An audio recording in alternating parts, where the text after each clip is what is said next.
A really good question to ask your IT department. If we have a new feature we want to introduce, how long will it take to deploy this into production in front of our user base? For some organizations, and depending on the application, there are many steps, handoffs, and teams involved. I've seen and worked for places where the duration from idea to release is 3 months or more. Now imagine you are a bank and you want to introduce a new feature in internet banking and needed to wait 3 months before you can get that in front of your users.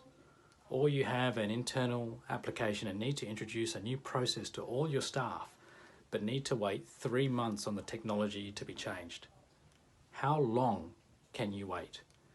Now imagine, what if your competitors are able to do the same thing, but in 3 weeks, or 3 days, or even 3 hours? How far behind will you be? New features are always a gamble, but the faster you get those features to market, the faster you learn. Netflix, Amazon, Facebook are well-documented cases of companies who have embraced DevOps methods and deploy changes constantly every day. Very keen to hear how you have addressed speed to market, what's worked for you, and what could be improved.